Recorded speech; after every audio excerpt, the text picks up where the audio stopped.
오늘 함께 은혜 나누실 말씀은 고린도전서 2장 13절부터 14절 말씀입니다. 우리가 이것을 말하거니와 사람의 지혜에 가르친 말로 아니하고 오직 성령의 가르치신 것으로 하니 신령한 일은 신령한 것으로 분별하느니라.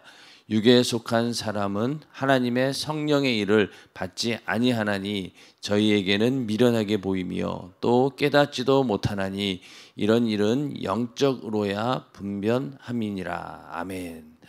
네, 오늘은 고린도전서 2장 13절 14절 말씀을 중심으로 성령의 권능으로 알고 보고 이겨라. 두 번째 시간, 또 그리스도의 좋은 군사 36번째 시간이 되겠습니다.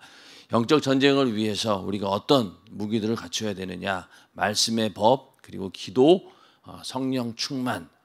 그 가운데서 우리가 성령의 권능으로 알고 보고 이겨라라는 부분 중에서 지난 시간에 영안에 대해서, 영적인 눈에 대해서 공부를 했고, 오늘은 영감, 영역에 대해서 함께 은혜를 나누고자 합니다. 영안이라고 하는 것은 우리가 영적으로 분별할 수 있는 이렇게 눈이 열려야 되는데, 그 영적인 눈이 열리기 위해서는 무엇보다도 하나님의 말씀을 기준으로 해서 그걸 판단을 해야 됩니다. 그리고 또 성령 충만함을 유지해서 그 분별력이 흐려지지 않도록 우리가 노력을 해야 되고, 그러다 보니 이 영안이 일단 열리게 되면은 분별이 가능합니다. 근데 이 영안, 영적으로 보는 것만으로 가능하지 않습니다. 왜냐하면은 이 영감이라는 게 또 있어야 되는데, 적을 알되 그들의 괴계를 아는 감각이 있어야 된다라고 하는데, 사실 뭐 영안, 영감, 영역은 그래도 이렇게 금방 구분이 되는데 영안하고 영감은 참 구분하기가 어려워요. 근데 우리가 이렇게 살면서 이런 경우들이 있지 않습니까? 하나는 알고 둘은 모른다, 이런 경우가 있죠. 그래서 어떤 사람은 하나밖에 몰라요. 그래서 뭐 고지식하다고 얘기하나요? 고지식하다고 얘기하는 게 한 가지는 압니다. 이것이 한 가지는 알아요. 근데 사실은 세상 살면서 또 주의 일을 하면서 한 가지만 알아서는 안 돼요. 그렇지 않습니까? 한 가지만 알고는 절대로 이 영적인 감각을 발휘할 수 없습니다. 그래서 감각이라고 하는 말을 뭐 센스라고 하는데, 센스라고 하는 것이 한 가지만 알고 고지식하게 내가 어떤 일에 대해서, 뭐에 대해서 한 가지만 알고 처리했다가는 나중에 가서 그 어떤 판세를 잊지 못한다고 하죠. 목회할 때도 담임 목사님의 그 목회를 가만히 제가 오랫동안 지켜본 바에 의하면은 담임 목사님이 굉장히 하나님 말씀에 절대적으로 순종하시는 분이고, 또 하나님 말씀에 절대 한치의 양보도 없고, 그런 그 믿음을 갖고 계시고 그런 분별력을 갖고 계십니다. 그런데 어떤 면에 있어서는요, 굉장히 유동적이셔요. 유동적입니다. 그래서 어떨 때는 깜짝깜짝 놀라기도 해요. 저렇게 강력하게 말씀을 주장하시면서 한편으로 성도들과의 관계 속에서 성도들의 과연 무엇을 요구하고 또 무엇을 원하는지, 그런 것들을 빨리빨리 캐치해서 그것을 아주 순발력 있게 대처하는 걸 봤을 때, 저게 바로 영감이구나라는 그런 생각을 하게 됩니다. 만약에 한 가지만 알고 그냥 뭐 담임 목사님도 그 원색적인 그 말씀 하나만 가지고 막 목회했다라고 하면은요, 지금처럼 이렇게 성도들이 많이 부흥되지 못했을 거예요. 왜냐하면은 다양한 성도들이 오지 않습니까? 그러다 보면은 어떤 경우에는 정치인들이 왔을 때는 또 정치인들의 그 거기에 맞게끔 대처를 하시고, 또 뭐 사람들마다, 성도들마다 다양한 부류가 있는데, 그런 분들을 다 이렇게 응대하는 걸 보면은 아주 다양한 그런 생각들을 가지고 센스 있게 움직이는 거 보면서 저게 바로 영적인 감각이구나라는 그런 생각을 하게 됩니다. 우리도 이 영감이 있어야지만이 센스 있게 우리가 주의 일을 할 수 있는 것이죠. 한 가지만 알아서는 절대로 안 돼요. 그러니까 원칙적이고 또 고지식하고 한 개만 알고 그것 갖고 여러분들 성도들이 움직이든가요? 여러분들 기관에서도 활동해 보면 아시겠지만, 특히 리더로서 한 기관을 이끌어갈 때 가만히 보면은 한 가지만 가지고 고지식한 그런 생각을 가지고는 절대로 그 기관을 이끌어갈 수가 없습니다. 리더가 될 수 없어요. 리더는 모든 사람들의 그 반응을 잘 살피면서 그러면서 그 사람들을 다 이끌어가기 위해서는 이 영적인 감각이 절대적으로 필요합니다. 하나님의 말씀이 이거니까 옳은 거 아니냐? 물론 맞아요. 그러나 그 옳은 또 하나님의 그 능력 있는 말씀을 모든 사람들에게 받아들이게 하기 위해서는 먼저 그 사람들의 마음을 움직여야 되는 것이죠. 아무리 옳은 말씀, 강력한 말씀이 있다 하더라도 밑에 있는 사람이 받아들일 관계가 안 되고 또 그럴 만한 그런 감정적인 그런 서로의 교감이 없다라고 하면은 아무리 얘기를 해도 통하지 않습니다. 그러나 정말로 센스 있게 그 사람들의 마음을 잘 이렇게 보듬어서 그 사람들의 마음을 얻었을 때 그때 어떤 말을 해도 그게 먹히게 되는 것이죠. 그러니까 하나님 말씀을 선포하는 목회자 입장에서는 이 영적인 그런 감각이 아주 굉장히 필수적이고 이것이 목회의 성공이냐 실패하냐의 차이점이 완전히 드러납니다. 그러다 보니까 흰돌산 수양관에 목회자 세미나에 오시는 목사님들 많이 보면은 그분들은 담임 목사님도 가끔 그 얘기를 하시는데 목회라고 하는 이 다양한 그 환경 속에서 빨리빨리 대처를 못한다는 거예요. 그냥 한 가지만 알고 자기가 알고 있는 그것을 계속 붙들고 그것만 고집하다 보니까 결국은 목회가 안 된다는 거예요. 열심히도 하고 기도도 열심히 하고 뭔가 하려고 하는 의욕도 있고 그런데 그런 어떤 영적인 감각이 없기 때문에 그때그때 상황 대처를 못하는 겁니다. 그러다 보니까 목회가 항상 그 어느 자리에서 머무르게 되고 그러나 그것을 초월해서 하나님께서 주시는 영감으로 성도들의 마음을 이렇게 움직이고 또 성도들이 무엇을 요구하는지 그런 것들을 잘 살피게 되고 또 어떤 방향으로 성도들이 가기를 원하는지 그런 것들을 미리 빨리 알고 대처를 하는 것 그게 바로 영감입니다. 그래서 이 영감이 있어야지만이 우리도 신앙생활도 잘할 수 있는 것이죠. 우리가 아무리 영적으로 분별을 잘한다 하더라도 그것 갖고는 되지 않습니다. 바리새인들이나 서기관들, 율법주의자들은 어떻습니까? 분별 좋아요. 분별력 좋습니다. 옳고 그른 거 판단 잘하죠. 그러나 그 안에는 진정한 주님의 하나님의 심정 그런 사랑이 없는 거예요. 감정으로서는 완전히 메말라 있다는 거죠. 그러나 우리는 영적인 분별력과 함께 이러한 영적인 감각이 있어야지만이 사람들의 마음을 움직일 수 있는 겁니다. 그리고 이 영적 감각이 없으면은 이 공격해 오는 적의 정체를 알 수 없지요. 이 적이라고 하는 것이 지난 시간에 말씀드린 것처럼 광명한 천사처럼 가장하고 마치 자기가 하나님의 천사인 것처럼 의의 천사인 것처럼 그렇게 다가오기 때문에 분별하는 것도 중요하지만은 빨리빨리 그것을 감각적으로 우리가 영적인 감각을 가지고 정체를 알고 대처를 해야 됩니다. 그리고 이 적을 이기기 위해서는 그 적보다 훨씬 더 큰 무기를 준비해야 되고 또 그들보다 그 적보다는 한 수 위에서 대처하기 위해서는 이런 영적인 감각이 반드시 있어야 된다는 겁니다. 우리가 이 땅에서 여러 가지 문제들이 있죠. 질병의 문제도 있고 영육 간의 여러 가지 문제들이 있는데 그럴 때 이제 영적 감각이 이제 있느냐 없느냐 이제 그런 문제인데 우리가 그 야곱의 예를 들어보면은요. 야곱은 굉장히 머리가 비상한 사람이에요. 여러분들 성경을 보시면 알겠지만은 상황 대처하는 능력이 굉장히 빠르고 또 그런 센스가 있는 사람이에요. 근데 이 센스가 인간적인 수단과 방법, 자기가 알고 있는 수단과 방법 여기에 한계에 늘 있었던 거예요. 그러다 보니까 되는 듯 싶다가도 안 되고 결정적인 순간에 가서는 자기가 무력하다는 것을 느끼게 되죠. 결국은 그 형이 이제는 거의 이제 쫓아오게 되었고 이제 돌아가야 되는데 돌아가는데 형이 분명히 날 죽일 것이다라는 것을 알고 여러 가지 수단과 방법을 다 동원해가지고 먼저 자녀들 보내고 또 먼저 물질 보내고 이렇게 해가지고 자기 수단과 방법을 다 동원해가지고 해도 마음에 안 놓이는 거예요. 그러다가 결정적으로 하나님께 기도해야 되겠구나라고 하는 하나님이 주시는 영적인 감각을 얻게 되었을 때 그때 비로소 이 문제에서 해결받고 자유함을 얻게 되죠. 그 전까지는 자기 수단과 방법으로는 안 됐던 거예요. 그런데 결정적으로 하나님과 기도해서 해결할 일이구나라는 그런 감각을 얻게 되었다는 겁니다. 자, 우리도 여러 가지 문제에 부딪혔을 때 어떻습니까? 똑같아요.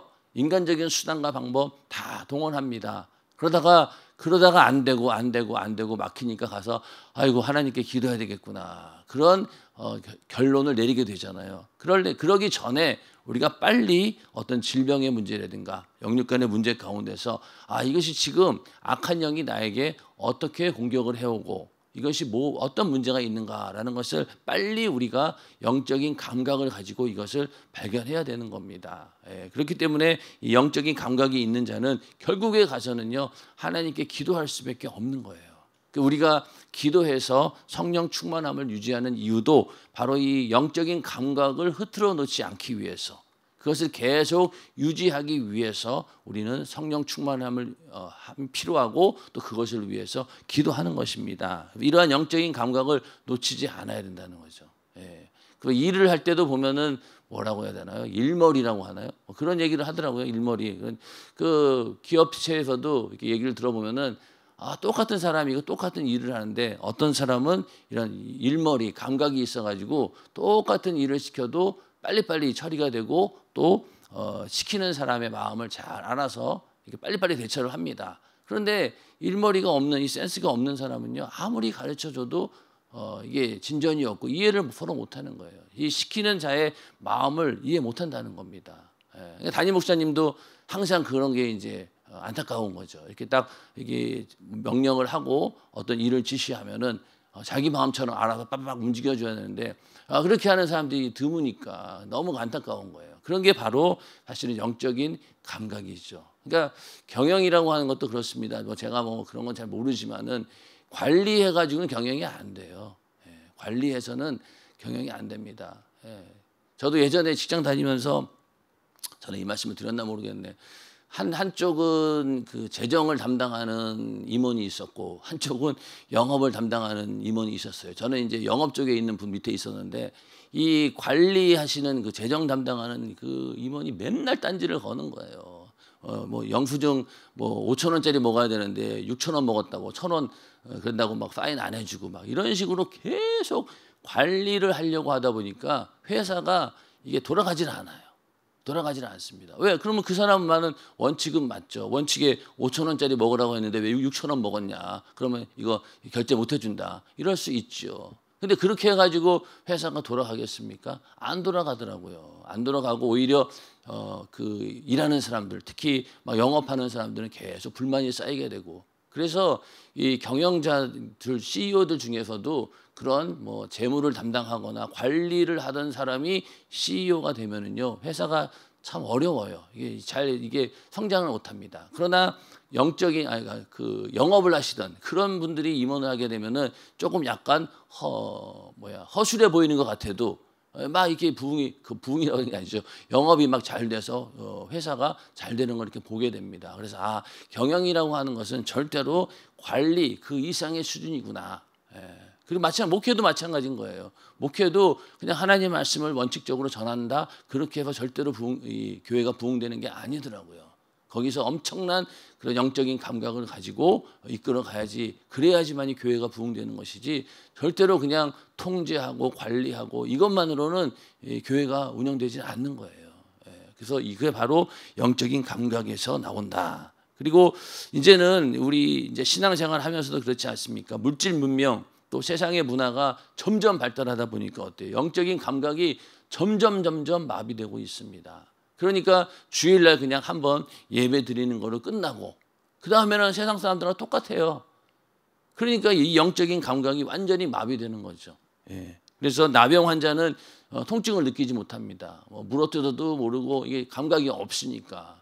그렇게 해서 왜 영적인 감각이 없다라고 할 때 이렇게 나병 환자처럼 영적인 현실 앞에 지금 위험한 처지에 있음에도 불구하고 우리는 그걸 발견하지 못하고 위협으로 느끼지도 못하고 그렇게 완전히 감각이 마비되어 가고 있다는 겁니다. 그러니 나는 예수 믿고 기독교인이라고 하지만은 영적인 감각은 전혀 없는 거예요. 세상에 완전히 젖어가지고 세상 문화에 휩쓸려가지고 감각이 없다는 겁니다. 그렇게 된다라고 했을 때 이런 얘기가 아무리 해도 들려오지 않는 거죠. 그래서 우리 교회에 와서 말씀을 들어도 은혜가 안 된다는 거예요. 왜 그럴까요? 생각 자체가 다르니까요. 관심 분야가 다르니까. 감각이 전혀 없는 사람에게 아무리 말씀을 전해도 복음을 전해도 받아들이질 못하는 거죠. 왜? 감각이 완전히 무뎌져 있으니까. 그래서 우리는 이러한 그 무뎌진 감각을 빨리빨리 회복시키기 위해서 성령 충만함을 유지해야 되고, 그러기 위해서는 계속 기도를 해야 됩니다. 더 중요한 것은 그렇게 하나님 말씀을 통해서 우리가 그렇게 나를 발견하고 또 내 안에 있는 영적인 감각을 하나님 말씀을 통해서 계속 깨워줘야 되는 겁니다. 그게 바로 회개 아니겠습니까? 회개할 때 내 안에 있는 이 죽어있던 영적 감각들이 막 살아난다는 거예요. 그걸 살려내는 게 사실은 그 목회자가 할 일인 거죠. 죽은 사람 어떻게든 이거 살려내야 될 거 아니에요. 와서 말씀을 아무리 들어도 은혜를 못 받고 있는 사람, 뭐 학예성회 같은 걸 통해서라도 막 3박 4일 동안 집중적으로 말씀을 전해서라도 그걸 감각을 되살려놔야 되는 거 아니겠습니까? 그러니까 그게 참 쉬운 일은 아니죠.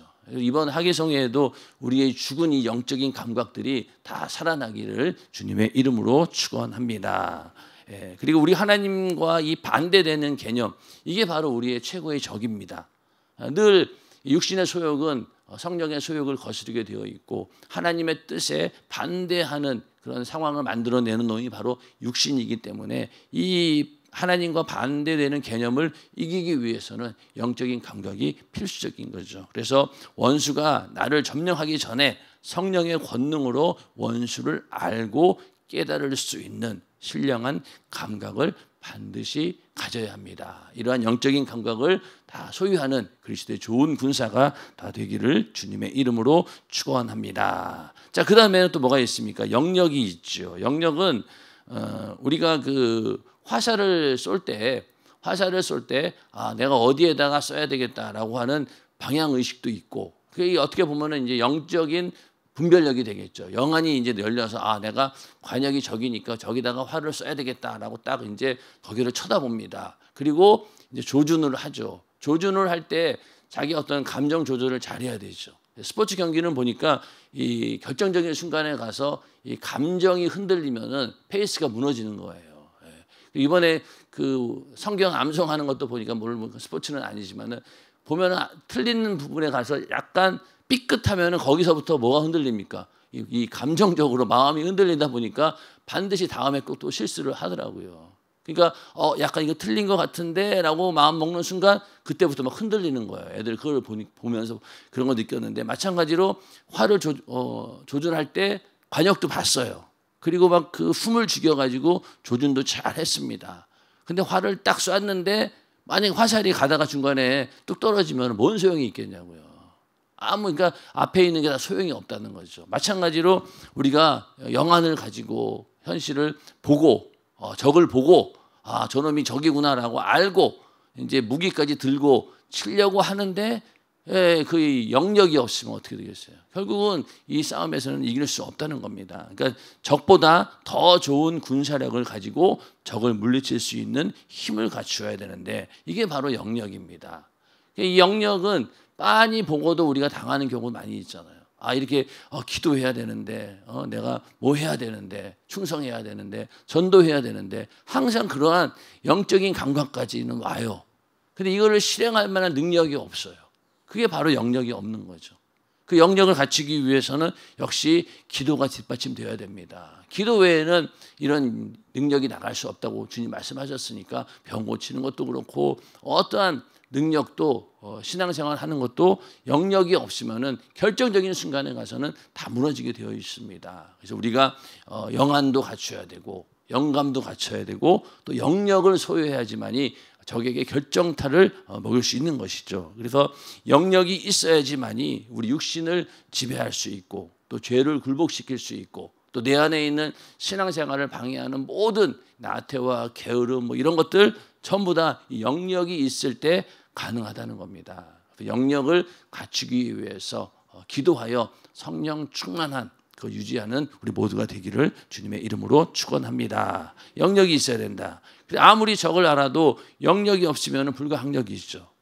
그래서 예수님께서는 영안과 영감과 영역을 다 가지신 분이죠. 하나님의 아들이니까. 그래서 우리가 이 영안이 열려야지 영적 세계를 볼 수 있고 또 영감이 있어야지만이 깨닫고 발견해서 이길 수 있는 어떤 계획을 세울 수 있는 것이죠. 적이 치고 들어오는 방법이 너무나 다양하기 때문에 적을 알려면은 저게 적이구나라는 걸 분별로 끝나지 않는다는 거죠. 영적인 감각을 가지고 나도 계획을 세우고 작전을 짤 수 있는 능력이 있어야 되고 영역이 있어야지만이 이 실제 영적인 투쟁에서 승리할 수 있다는 겁니다. 그래서 영한, 영감, 영력은 성령 충만한 그리스도의 좋은 군사에게 꼭 필요하다. 이게 바로 유능한 그리스도의 좋은 군사이죠. 교회에서 하나님께 쓰시는 그런 유능한 능력 있는 그리스도의 좋은 군사가 다 되어지기를 주님의 이름으로 축원합니다. 자, 예수님께서 어떻게 영한 또 영감, 영력을 나타내셨는가? 내용이 마태복음 9장에 중풍병자를 고치는 이제 그 역사 가운데 볼 수가 있는데, 자, 침상에 누운 중풍병자를 사람들이 데리고 오늘 예수께서 저희의 믿음을 보시고 중풍병자에게 이르실 때 소자야 안심하라 내 죄 사함을 받았느니라 이렇게 말씀하셨어요. 이거는 이 당시 그 서기관들이나 바리새인들로 봐가지고는 이게 도저히 이해가 안 되는 거예요. 그러니까 어떤 서기관들이 속으로 이르되 이 사람이 참남하도다. 완전 신성모독을 하고 있구나. 저거는 하나님만이 하실 수 있는 일인데 지까짓 게 뭔데 감히 죄를 사해주는 권세를 있다고 막 저렇게 허풍을 떠나? 이러면서 이제 막 속으로 굉장히 그 비아냥거리고 있었던 거죠. 그러니까 그거를 예수님께서는 어땠어요? 그 생각을 아시고 가라사대 너희가 어찌하여 마음에 악한 생각을 하느냐? 내 죄 사함을 받았느니라 하는 말과 일어나 걸어가라 하는 말이 어느 것이 쉽겠느냐? 솔직한 얘기로 예수님 입장에서도 이러한 논쟁이나 분쟁을 피하기 위해서는 야 그냥 너 일어나 걸어가라 이 한마디면 될 텐데 뭐하러 이렇게 내 죄 사함을 받았느니라 라고 하면서 이 서기관들 당시 바리새인들의 심기를 건드릴 이유가 없잖아요. 그런데 일부러 그렇게 얘기하신 거예요. 왜? 인자가 세상에서 죄를 사하는 권세가 있는 줄을 너희로 알게 하려 하노라 하시고 중풍병자에게 말씀하시되 일어나 내 침상을 가지고 집으로 가라 이렇게 말씀하셨어요. 이미 예수님께서는 이 당시 그 종교 지도자들의 상황을 다 이미 파악하고 있었고 그들이 뭐가 잘못되었는지 또 그들의 약점이 무엇인지 이런 걸 이미 다 알고 계신 거예요. 그러니까 여기 있는 이 서기관들이 속으로 이런 말 하는 것도 이미 다 속마음을 꿰뚫고 계신 거죠. 그러니까 이 예수님은 어떻습니까? 이미 그 영적인 그런 영안이 열려 있고 또 영적인 감각도 이미 다 알고 있는 거예요. 그러니까 이렇게 저쪽에서 신성모독죄나 이런 걸로 걸고 참남하도다 이런 얘기를 이미 알고 다 이렇게 하신 거예요. 그래서 결국 가서는 일어나 내 침상을 가지고 집으로 가라. 이 한마디 어떻습니까? 이 사람이 실제로 중풍병에서 고침을 받고 그 자리에서 이 침상을 가지고 간 거예요. 이게 바로 영역이죠. 그렇게 해서 이 문제가 완벽하게 해결이 되었습니다. 만약 우리에게도 이런 능력이 있다라고 하면은 얼마나 참 감사할까요? 그렇죠? 이러면은 모든 문제가 완벽하게 해결이 됩니다. 근데 우리는 어때요? 여기서 어느 부분에 가서는 항상 걸리게 되어 있죠. 분별이 안 되죠. 서기관들이 속으로 참남하도다 이런 말을 알아채리지를 못하겠죠. 그래서 겉으로는 아이고 예수님 대단하십니다 막 이러면서 있지만 속으로 어떤 얘기를 하고 있는지 어떻게 알아요? 어떻게 압니까? 그런 것들을 빨리빨리 캐치를 해야 되는 것이죠. 아까도 목회 현장에서 말씀을 드렸지만은 성도님들이 목회자에 대해서 겉으로는 뭐 말씀에 은혜 받았습니다. 네, 뭐 이렇게 하는데 저는 사실 100% 믿지는 않아요. 100% 믿지 않습니다. 왜냐하면은 그거 믿으면 내가 바보죠. 어떨 때는 더 열심히 해라. 너 아직 좀 부족하다. 그런 의미로 받아들일 때도 있고 또 잘하라고 하는 격려로 받아들일 때도 있고 그런 것이지 잘한다라고 해서 진짜 잘하는 걸로 알면은 이 영적인 감각이 없는 사람이에요. 그러니까 어떠한 얘기를 듣더라도 이게 뭔가 내가 부족하고 또 성도들이 과연 뭘 요구하는가라는 것을 빨리빨리 캐치하기 위한 노력이 굉장히 필요하다는 것을 더 많이 느끼게 됩니다. 더 많이 느끼게 돼요. 그러다 보니 영적인 감각이라고 하는 것이 정말로 필요하고 예수님은 이 서기관들의 마음을 다 읽은 거죠. 그리고 이 당시 이 인자가 죄를 사하는 권세가 있는 줄을 알게 하기 위한 이 계획까지도 있었던 거예요. 이것까지도 다 염두에 두고 말씀을 말씀을 하신 것이고 이 능력을 행하신 겁니다. 그러니까 이때부터 어떻습니까? 요동치겠죠. 야, 죄사함의 권세를 이렇게 함부로 남용하는 자가 있구나. 저 예수는 반드시 죽여야 된다. 이런 마음이 이제 막 들끓게 하는 거예요. 안 그러면은 만약에 예수님께서 이 당시 유대인들의 비위에 맞춰가지고 행동했다라고 하면은 십자가에 달려 죽지를 못하시겠죠. 그러나 이것이 또 진리이고 맞는 말씀이기 때문에 계속 이들에게 이 말씀을 통해서 공격을 하는 겁니다. 여기에 나중엔 다 이게 무너지게 되는 것이죠. 그래서 죄사함의 권세, 그러니까 모든 질병은 이게 죄로부터 온다라고 하는 것을 알려주고 또 그 권세가 바로 인자 예수에게 있다라고 하는 사실을 보여준 겁니다. 그래서 우리가 질병 가운데는 물론 뭐 하나님의 영광을 드러내기 위해서 그런 것도 있다라고 하지만은 근본적으로 인간의 죄로 인해서 질병은 틈타게 되는 것이죠. 그런 것들을 알려주신 거예요. 그리고 이 죄사함의 은혜, 그것이 더 필요하다. 지금 중풍병보다 더 중요한 것이 뭐냐? 바로 죄사함 받는 것이 더 필요하다라고 우리 인간들에게 알려주시는 겁니다. 그러니까 어떠한 문제보다 우리에게 제일로 필요한 것은 죄에서 사함 받는 것이죠. 그렇게 해서 죄사함 받고 자유함을 얻었을 때 질병에서도 저주에서도 수많은 영육간의 문제에서도 우리가 자유함을 얻고, 물론 그 문제가 해결되지 않는다 할지라도 내 영혼이 구원받고 죄사함 받는다면은 그것으로 우리는 만족할 수 있다는 겁니다. 만약에 뭐 질병이건 문제건 다 해결되면 얼마나 좋겠어요. 그런데 인생 자체가 그렇지 않더라고요. 그렇지 않습니까? 이해할 수 없는 고난도 많아요. 그럴 때 우리에게 제일로 중요한 것이 무엇이냐? 바로 죄사함 받아서 내가 육신은 이렇게 힘들고 어렵고 그렇지만은 내 영혼만은 확실히 구원받는다라고 하는 그런 믿음이 있을 때 우리는 그걸로 만족할 수 있고, 그것 때문에 우리가 소망을 가지고 살 수 있는 것 아니겠습니까? 그렇기 때문에 우리 예수님께서는 바로 그러한 부분까지도 염두에 두시고 이렇게 말씀하고 능력을 행하신 겁니다. 그래서 예수님의 삶을 보면서 영적으로 분별하는 것이 어떤 것이고, 또 그리고 영감이라고 하는 것이 어떤 것이고 영력이라고 하는 것이 어떤 것인지 우리는 분명히 알 수 있다는 것이죠. 그래서 우리가 이렇게 영안도 열려야 되고 또 영적인 감각도 있어야 되고 그리고 영역도 있어야 되는 겁니다. 그래서 뭐 지정의라고 하잖아요. 인격도 먼저는 생각하는 게 있고 그 다음에 감정이 있고 그 다음에 의지가 있잖아요. 비슷한 맥락으로 보시면 되죠. 영분별은 영안이 열렸다라고 하는 것은 생각으로 분별이 가능하다는 것이고, 영감은 뭡니까? 감정적인 문제죠. 감정적인 문제. 절대로 사람은 이론적으로 지성만 갖고 사람은 움직일 수 없어요. 부부간의 관계도 가만히 보세요. 이성적인 판단 갖고는요 여자의 마음을 얻을 수가 없습니다. 맞습니까? 맞죠. 남자는 항상 이성적인 판단을 가지고 여자들의 마음을 움직이려고 하는데 여자들은 그걸 움직이지 않아요. 감정으로 움직입니다. 아무리 팩트, 아무리 사실을 얘기해도 소용없어요. 일단은 자기 마음이 불편하면 불편한 거예요. 그걸 먼저 풀어줘야 되는데 남자는 항상 뭡니까? 문제에 대한 이 옳고 그름을 판단해가지고 이거를 갖다가 가려서 그러니까 막 당신이 잘못한 거다 얘기해버리면요 아무리 옳은 얘기를 해도 받아들이지 않습니다. 그런 것처럼 사람의 감정은 절대로 이성 갖고는 움직이지 못한다는 거죠. 그렇기 때문에 이 영적인 문제도 영안 갖고도 안 되고 영감이 있어야지만이 되는 것이고, 또 결정적으로는 또 그러한 영역까지도 갖추어야지만이 영혼을 살릴 수 있다는 겁니다. 그래서 여러분들 신앙생활을 하면서 영육간의 문제 가운데서 영안이 열리고 또 영감이 막 살아나고 또 영력이 넘쳐나기를 주님의 이름으로 축원합니다.